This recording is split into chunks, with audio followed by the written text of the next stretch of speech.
بسم الله الرحمن الرحیم.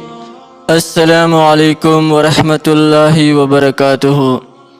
د وظیفې او تعویض ټي وي کتونکو، یو ځلې بیا ستاسو په درانه خدمت کې د یو نوې وظیفې سره حاضر شو. دا وظیفه مې خصوصا د هغې وروڼو دپاره راوړې ده چې هغوی وایي موږ ته د معاشرې کې خلک په ښه نظر باندې ګوري، خصوصا موږ سره د خلک مینه او محبت ساتي. تمام مخلوق خدا په زړونو کې د زموږ مینه او محبت پیدا شي. خصوصا د هغې خلکو دپاره مې دا وظیفه راوړې ده چونکې د محبت او د مینې دا جذبه الله جل جلاله د هر انسان په زړه کې ایښودې ده، لیکن بعضې نیم وخت کې د دې جذبې د غلط استعمال وشي او انسان د الله د عذاب شکار ساز شي.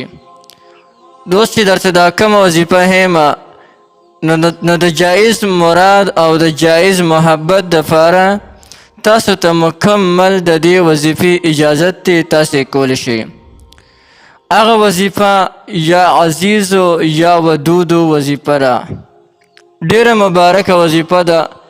روزانه په پابندۍ سره کم از کم 200 ځله خامخا وئ، او که نه په ناسته ملاسته ولاړه، یعنی په هر حالت کې تاسو د دې دوو الفاظو د دې دوو کلماتو ذکر کوئ، یا عزیزو یا ودودو.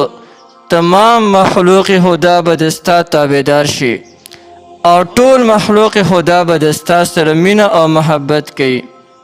خصوصا که د چا نه معشوقه خپئ او هغه هم دا اسم مبارک په کثرت سره وایي، یعنې ډېر ډېره وایي، الله جل جلاله به د هغې په زړه کې د ده مینه محبت پیدا کړي.